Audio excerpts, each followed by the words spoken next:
Greetings, programs. This is Wretch. Welcome back to Shadowrun Hong Kong. I was about to head back to the bolt hole to use the mission computer and get this show on the road. However, we can't actually board the ship right now, so it looks like we are going to have to go talk to Kindly Chang before we continue the story.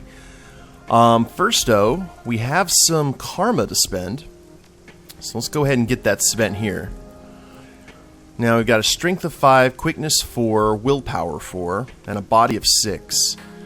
So with the 10 available, I think for just ease, let's go ahead and level up our quickness and level up our willpower. I think that'll fit well. Then we'll level up our strength next. Cool deal. We got 1,515 new yen, and I wonder if all the new if the vendors have some stuff new to say. I would assume so. But before we discover that, let's go talk to Kindly and see what exactly is going on here. Because we have the option to talk to her friend or talk to her. So, here's our friend, and the crew, the gang is here. And looks like someone has a shotgun trained on my guys. I'm not too keen on that. As you walk through the mahjong parlor, you see your crew waiting for you, clearly uncomfortable to be so close to the Triad boss. Then you see why. Kindly Chang's cheeks are flushed and glowing. She's already hit the bottle pretty hard. Ah, Shen, you're here. Excellent. Yes, Shen, it is good to see you. They both had expressions to say they'd rather be anywhere else. Well, let's get to it, shall we? You said you had a lead, Auntie? I did, and I do. Kindly Chang takes out her PDA and gently places it on the table in front of her. The wiretap we placed on the police force has borne fruit. Her mouth breaks into a wolfish grin, her eyes take on a pharaoh gleam. She appears fueled by alcohol and vengeance, a hungry beast on the hunt. My people have delivered a snippet of a recorded video call between the plastic-faced man and Chief Inspector Crate of the Special Duties Unit. Whoa. Well, this should be good. Should we take a seat? Unfortunately, it's only a snippet. There were some technical difficulties with the tap. She glances at Bao, who nods back at her. The person responsible has been sacked. Cheng reaches out a lacquered fingernail, hunts for the button she's looking for, and stabs it in victory. There's a loud crackling noise at the beginning of the recording, followed by a squelching squeal that makes Gobbet cover her ears in pain. When the video recording begins, the man's voice sounds far away as if he's talking through a thick pane of glass. The woman's is louder, closer. Say that again. There's something wrong with this line. I said my client isn't interested in hearing more excuses, Inspector. That's what I thought you said. I'm not making excuses, mister. I have a department to run. Not for much longer if those two Westerners aren't found. They're linked to this Raymond Black somehow, and my client wants them out of the circulation immediately. The two runners are his accomplices too, the little orc and the dwarf with the cyberdeck. Gobbet looks at Isobel wide-eyed and swallows hard. Iso winks back reassuringly. I'm aware, Inspector. Thank you. We don't know how much any of them know, and my client is adamant that the risk be mitigated immediately.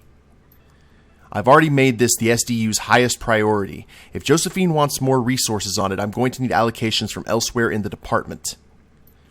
That is a problem that can be easily dealt with. My client wants this over now. No more excuses, no more screw-ups, no more cops floating in the river. Kindly Chang smiles at that and pours herself a shot. Tell her we're redoubling our efforts. Very good. Dead or alive, you bring them to me. My client requires my personal verification that the threat has been eliminated. Hang on, this line is getting worse. There's a sharp crackle and the recording ends. Kindly Chang picks up her PDA and puts it away with a smile. She unscrews the cap on her bottle and pours herself a shot with a flourish. That's the guy we saw in the surveillance footage. The one who killed Raymond Black. She leans into the PDA. That plastic face looks a lot cooler closer up. I think it's kind of pretty. That video doesn't tell us much. I mean, we already know that there's an APB on us. All we're sure of is that the man with the plastic face is definitely working for someone else, this Josephine. Is that all we have, Auntie? A first name? It's not just a first name, Gobbet dear. It's the first name. Josephine Sayang. She's the one pulling the strings. Kindly downs her shot and slams the glass upside down on her table. That disease-riddled dog fracker. I should have known it was her from the beginning. She drums her fingers on the table in front of her. And she had nerve to call down the heat on my runners? On Nightjar? Oh, that scabrous fossil is going to pay. So, friend of yours? Cheng makes a wet hacking noise in the back of her throat and spits on the floor. She's the CEO of Sayang Mechanical Services and a member of the Hong Kong Executive Council. Her face turns to a mask of disgust. Josephine Dog Fracking Sayang. CEO, huh? What do you know about her?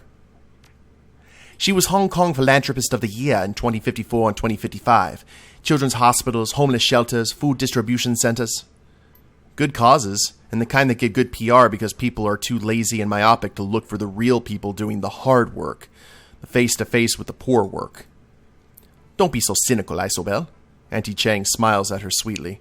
Coming face-to-face with the unsanitized for video poor is distasteful, dear. You know that. Her face gets stony. Beyond being a CEO and a philanthropist, I also know that Josephine Sayang is a lying, conniving dog.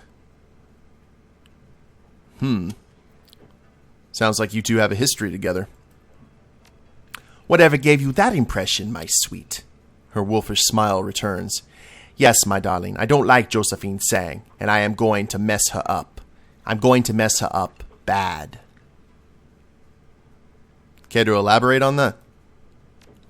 No. She picks up her bottle of swill. Its turpentine fumes drift your way.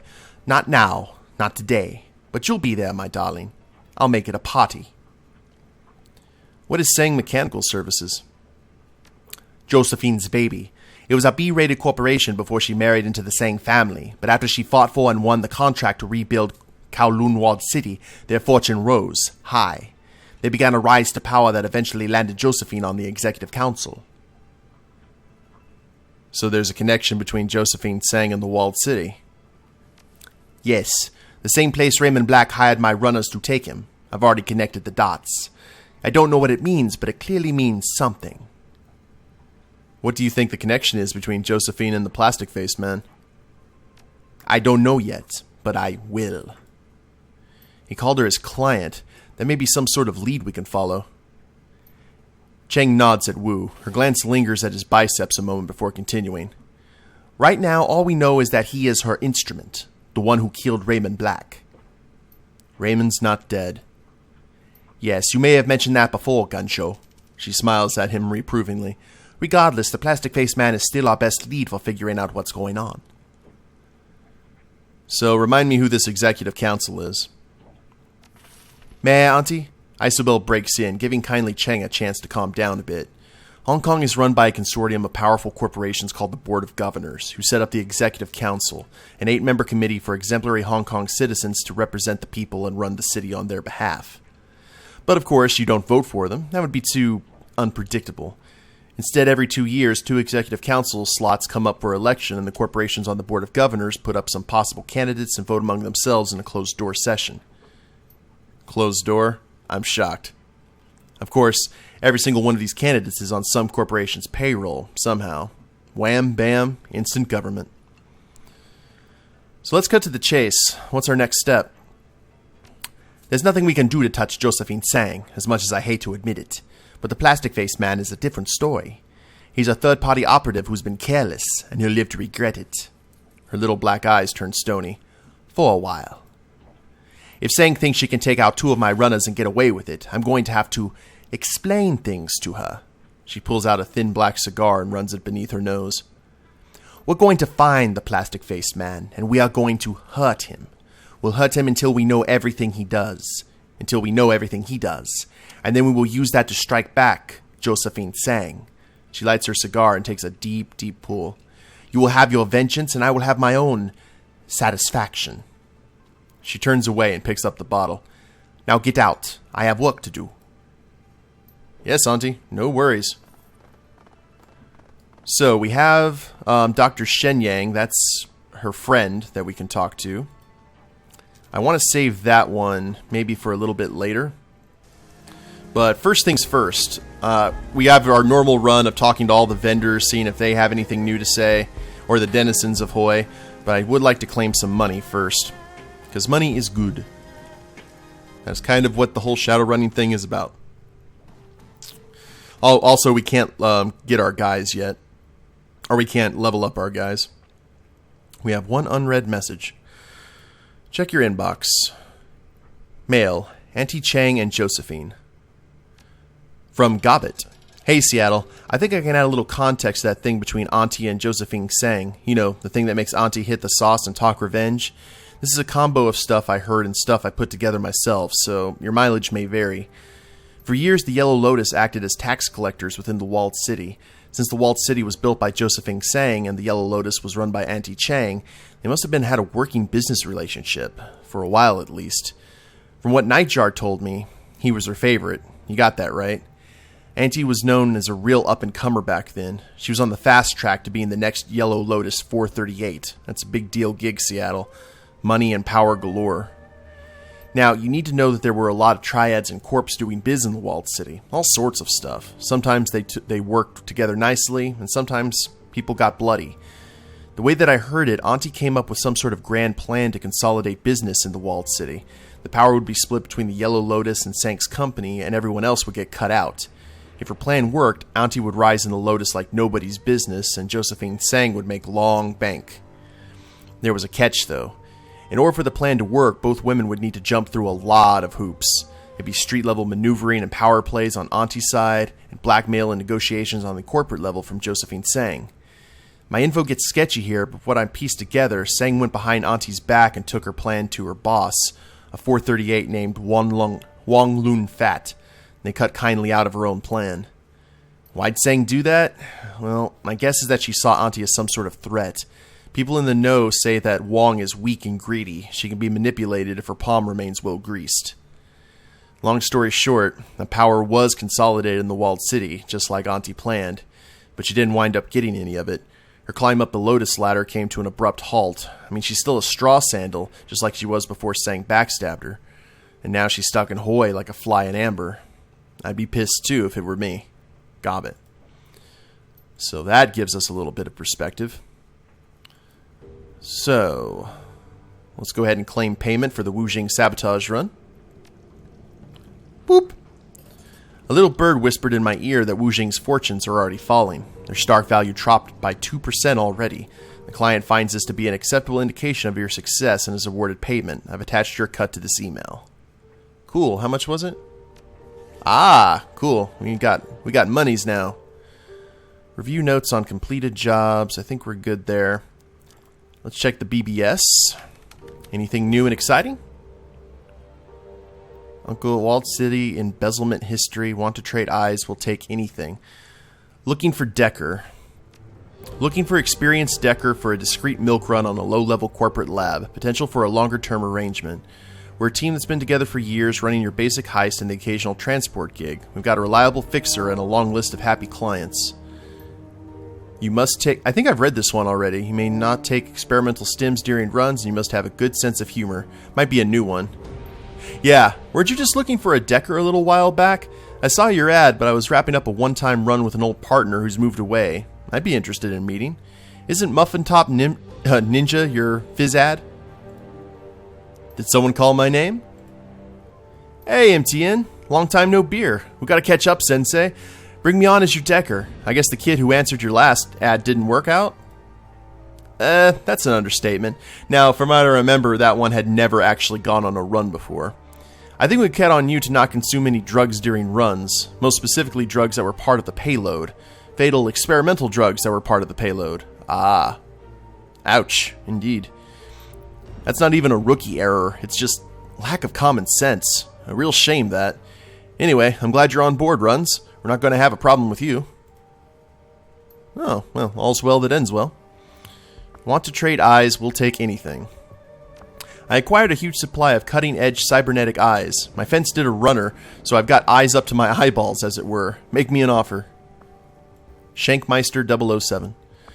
They've got the whole 9 yards, 2010 vision, camera, low light, and thermographic modes. One size fits all, sold in pairs only, box set. Colors, brown, blue, violet, hazel, green, green flecked with gold, and chrome. And you've got to install them yourself. I think the green would be probably a big seller since their green eyes are kind of rare. I have hazel myself. Trade you a Ranger Arms SM3. Comes with a matching briefcase. Oh. Okay, so Squinty Face is trying to do a trade. Deal. Message me. Can I swap you my old Cyber Eyes for a new set? Seriously, anything but that. Up to his eyeballs and eyeballs. Can I buy 1 blue and 1 brown eye? No, but you can buy 2 pairs. Sheesh. I thought that was a pretty reasonable request, especially if he has a huge surplus. Uncle C's House of Pork.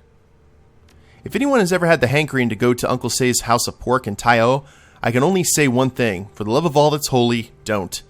I haven't been able to leave my house in 2 days. The only reason I can even boast here is because the RAS override on my deck. What did you eat? Maybe you were just unlucky. Sir Yum Yum Cha. All I had were some shume and ribs. That's pretty basic and hard to mess up. Unlucky is when I get a bad orange at the market. This isn't unlucky. There's something else. There's some kind of vile gastrointestinal sorcery. Oh my god, I only ate there once. Once! I still have nightmares. I felt like I'd eaten a wasp nest if the wasp were made of rusty razors and also on fire. That is a beautiful description. I thought I was being clever by getting the pulled pork sandwich when I ate there. Nope. Aside from basically being a pile of congealed sludge and the bread being moldy, it was a week before I could hold down anything more solid than kanji. This reminds me of Google reviews. What, are you all a bunch of children? Yeah, the kitchen is dirty, but I've eaten there dozens of times, and not once have I gotten sick. Grow up and learn to eat adult food. Ratstar123. I'll give you 2 guesses who that is. Wait a second, aren't you the person who was raving about that food cart on the corner of Kimberly and Observatory? You told me to get the Yazoo glazed horse tripe? Yeah, how'd you like it? Pretty good, huh? If by good you mean the consistency of tar and old tires, yes. The tripe must have been a week or more old, and I'm pretty sure I smelled rot once the initial citrus blast wore off. Take note, this user advice on food is not to be trusted. Oh god, reading that actually got me to push past the RAS override. Now my deck is covered in vomit. Thanks, guys. I mean it. Nothing I love more than being sick and disgusting. Oh, good job, Gobbet, being the food connoisseur that you are. Walled City embezzlement history. Oh, it's ISO. I'm uploading another Walled City report. This one old, from just after they built it. I ended up digging into the history of the place. It's just archival plaintext. Consolidated Press Hong Kong desk. Sayang Mechanical Services was again accused in a joint lawsuit headed by Wujing Incorporated of embezzling hundreds of millions of new yen during the construction of the Walled City low-income housing project. The plaintiffs filed an official complaint on Monday stating that the construction contractors had been heavily pressured by Sayang to use cheap construction techniques, while kickbacks, graft, and misrouting of funds caused several hundred million new yen to vanish. Sayang's legal team strenuously objected to the accusation, citing lack of proof and the corporation's own damaged fortunes. Legal team spokesman Li Quishan had this to say: "The Walled City contract was a disaster for my client. The project was sabotaged at every turn by union activists and competing corporations. TMS struggled heroically to complete the project despite this interference. These parties have now added insult to injury by fabricating charges of maleficence based on the very obstacles which they themselves created. This has truly become theater of the absurd." Is it true? According to Consolidated Press financial analyst Gertrude Schoen, it seems unlikely. Sayang has struggled financially since the Walled City project. Sayang's stock, ticker symbol TMQ, Hong Kong and Tokyo exchanges, is trading at around 40% of its peak, which it reached just after receiving the Walled City contract 4 years ago. Although investigators have indicated there is evidence of possible misconduct, no misappropriated funds have been found. And CEO Josephine Sayang recently sold her Victoria Peak estate, citing financial difficulties. If TMS or the Sayang family have benefited from stolen Walled City funds, they're not showing it. Mrs. Sayang could not be reached for comment. So we might have to head to the Victoria Peak estate, depending on who Sayang sold it to. Huh. I always thought that Sayang rocketed success on the back of the Walled City. They sure trumpet that in their PR. Yep, it's a brilliant piece of historical revisionism. The walled city was a huge loss of face at the time, but they rebranded the whole fiasco over the last couple decades. Maybe their underbidding made them seem like a real sucker and brought in the contracts. Isobel, I find the fact that you posted a financial article to be charming. White Prism. White Prism, did you just hit on ISO? Amonita's gonna skin you. No, that's just WP. He's incapable of flirting. Would you date a woman named Amanita and then try to charm someone else on the BBS? WP is just an aggro mentat with a poor social filler. You two must have had an interesting relationship. Let's just say we radically complement each other. Alrighty. Oh, post-pay data. Yes, the Wujing Logisticals. We'll get a little bit of extra coin into the pocket. Well, no new jobs, fortunately, so we're not going to be continually, swarmed. Now, before we come in and talk to the crew, let's go ahead and talk to the vendors because they might have jobs. Let's talk to our friendly neighborhood dealer in adept gear first. We'll just do the circuit around. Hello, Spider. Leaning against the weapons table, Shen rests one hand atop a glass-covered case. Inside the case is a thin Chinese sword, a jiang, with an ornate grip and blade etchings. A small label on the side of the case reads, "For White Ming." Ho there, Sean. Come to find a blade? Or maybe some ginseng and peony root? How did you know my name? I never told you. You think all I do is sit on this boat and wait for you to show up? Come on. You're Kindly Chang's pet Shadowrunner. Your name's all over Heoi. Shen grins, gesturing at you. You stand out, man. That's a good thing. It means you're becoming somebody, not staying one of the forgettables. Shen stands, twisting left and right to a chorus of cracking vertebrae. So, what do you need today? What's with the sword? This little thing? Shen runs one hand over the glass top of the case, smiling fondly. This is a masterpiece. Crafted by my own hands as a gift for White Ming. He's being elevated to a red pole. 120 centimeters in length, 3.5 centimeters width at the base, tapering to 2.75 before the tip. Half a centimeter in thickness with a twinning dragon motif along the fuller. And it lights on fire when appointed owner holds it. That's cool. Yeah, that sounds impressive. It's more than impressive. It's a damn masterpiece is what it is. Shen's annoyance is a jagged edge across the statement. You think it's easy to make a sword like this? Hell no. Took me 4 damn months. Few red poles in any triad can claim a weapon as fine as this, and none of them are masters of Wudang's sword like White Ming. His skills with the Jian are peerless in Hong Kong, and any who face him in combat will know when he draws his sword that they have no chance against him. Nice indeed. Fih. So what goes into making a sword like this? Time, patience, good steel stock to be certain, a fair amount of alchemical materials like orichalcum, crystals, etc. The real key is human bone. The old Chinese masters would throw in human bones when folding the steel. The phosphorus does something or other to the carbon and iron, and I can't really explain it because I'm not a metallurgist. I just do what I learned on the mountain. But it works, believe me. It gives the blade a soul. It's not so much the edge that cuts, but that soul. It's why weapon foci go through spirits like a knife through butter. Interesting. Let's look at your wares here, see if we can get some new toys.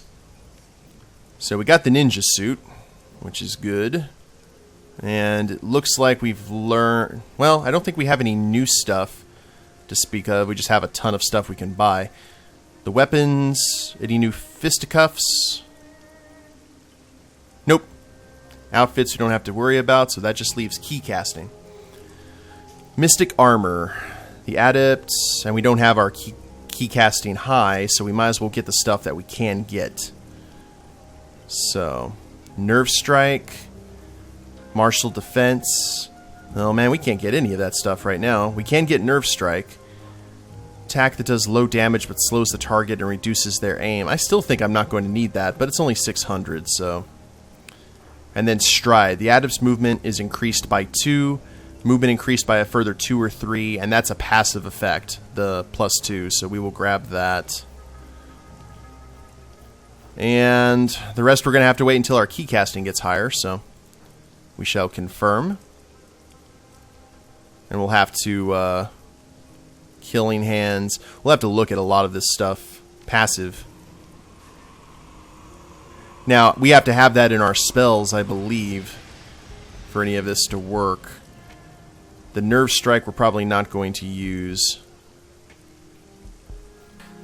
Okay, that works.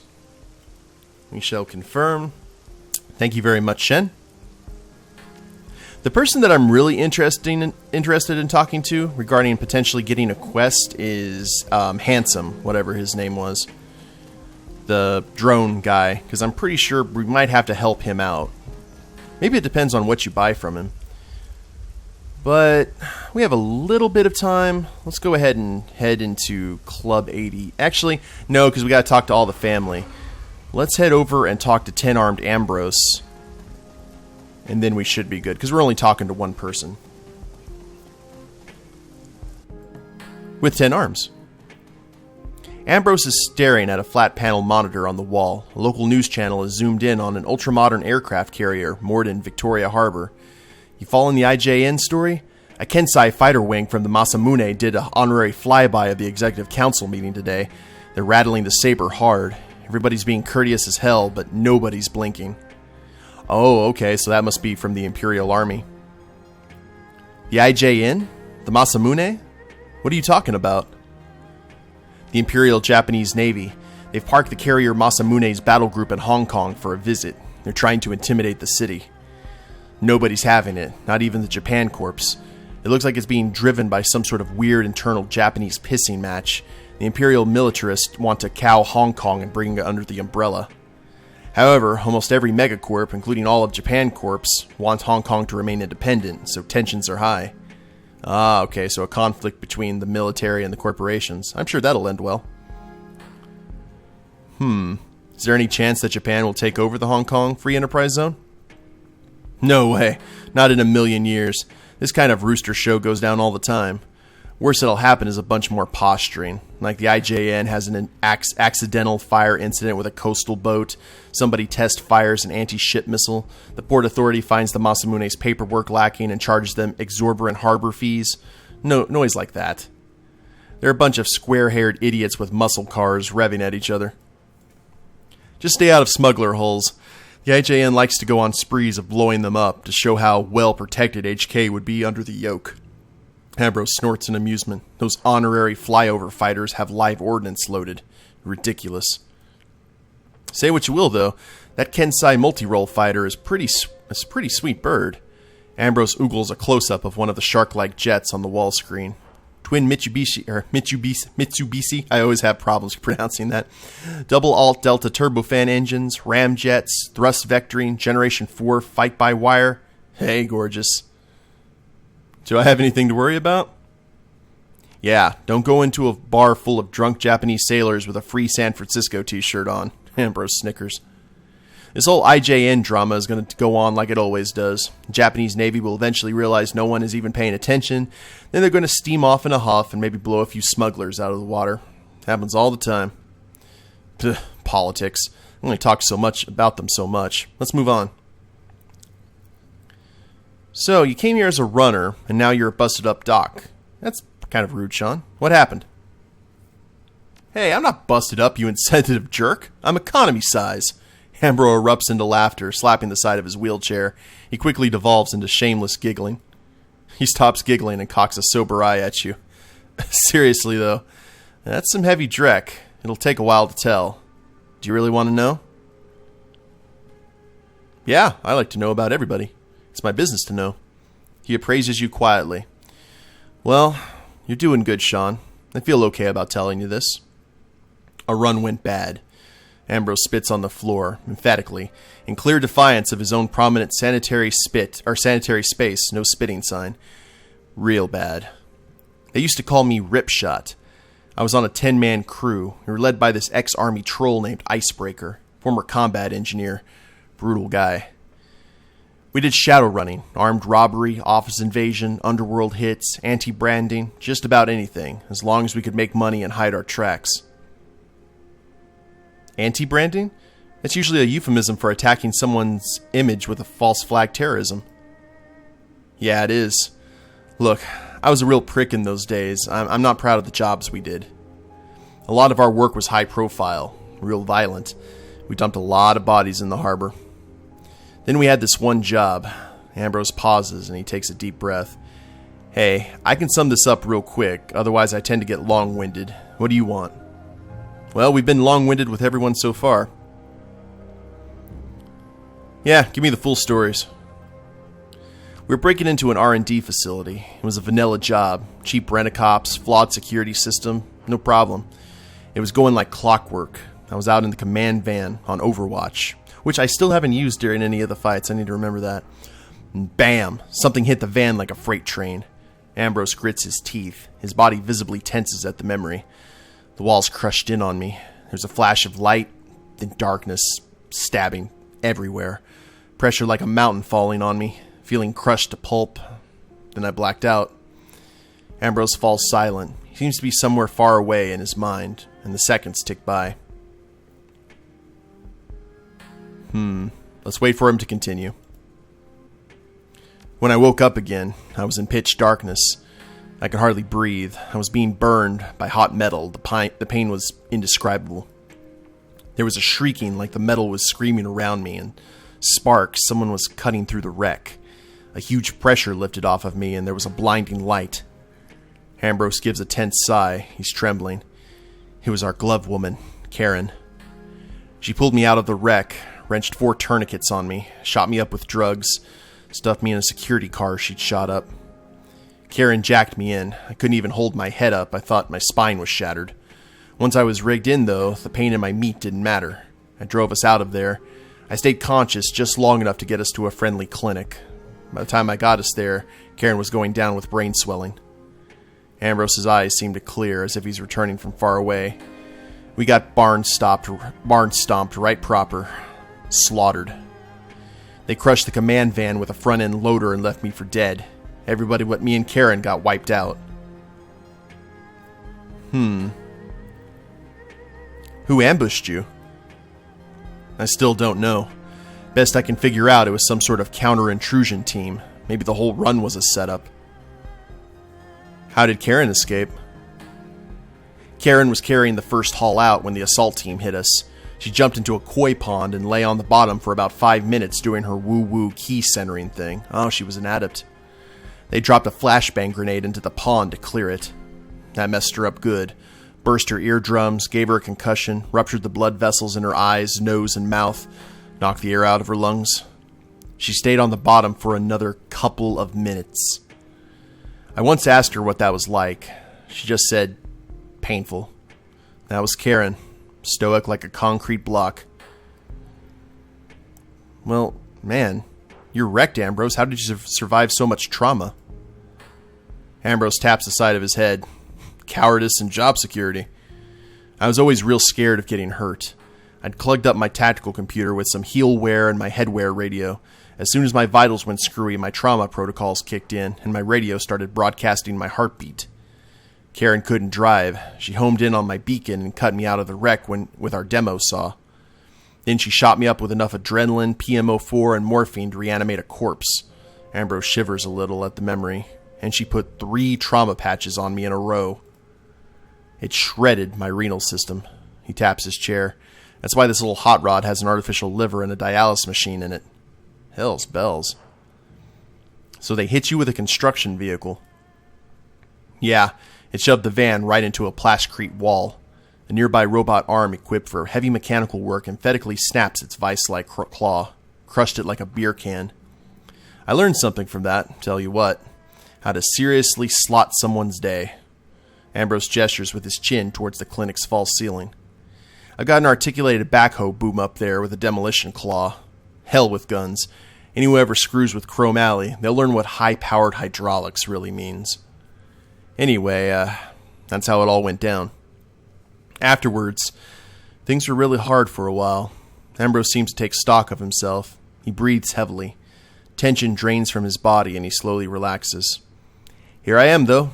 Ripshot no more. By the way, Ripshot is dead. Let's keep it that way. Please don't say that name to anyone, okay? Karen was an artist at faking deaths, and she made sure we both vanished. Ambrose shakes himself and rubs his eye anxiously. Listen, Sean, this is a stressful subject for me. We can talk more about the past another day. For now, I'm spent. I think he's just going to give me a little thing on essence here, but let's go ahead and get the rundown. Holy crap. Okay.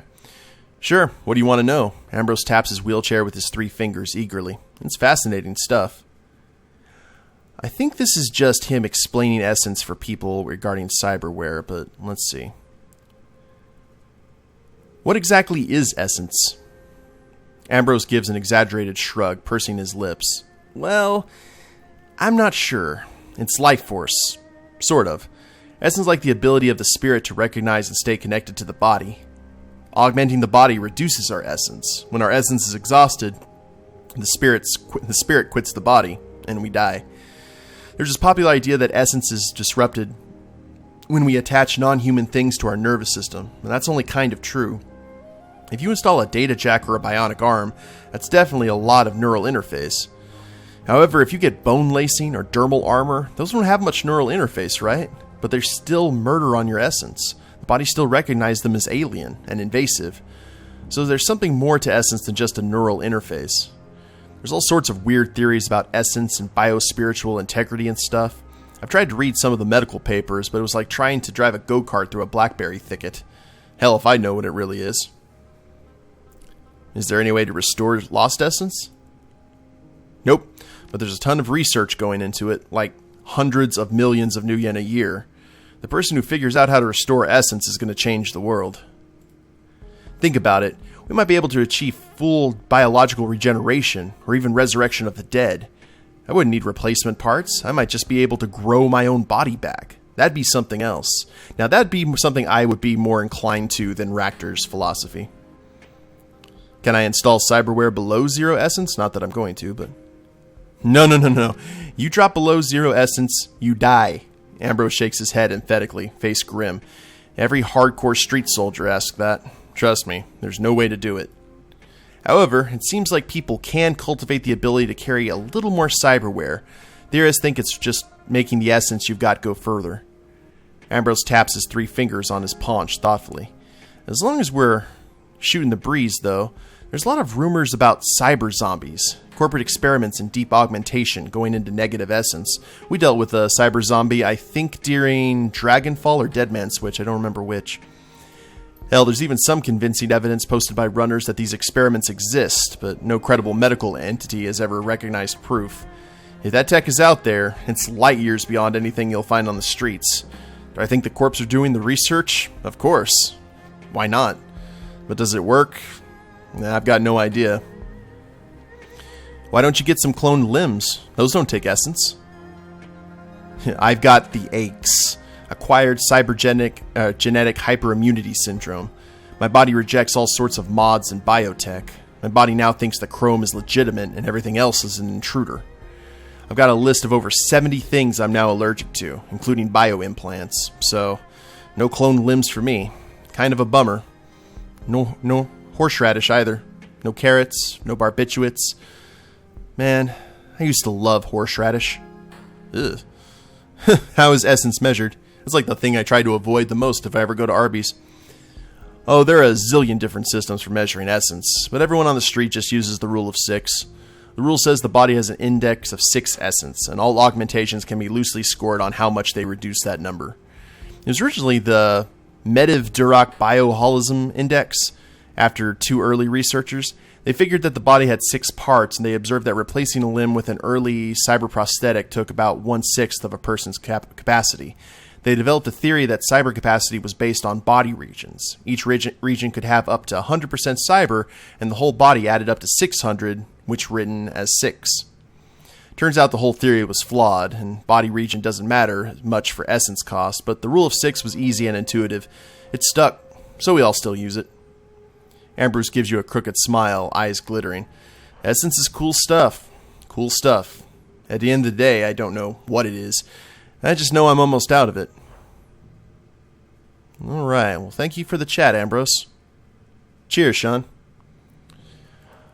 Alright guys, well we learned a little bit about Essence today. We found out who's kind of behind the plastic-faced man, and we got paid. That's always a good thing. So we'll talk to the rest of the vendors and maybe start talking to the crew in the next episode and trying to get our next move going. But I hope you've enjoyed it. If you liked the episode, go ahead and click like down below, subscribe to the channel, leave a comment, that'd be a big help, and we'll see you next time. Later days, everyone.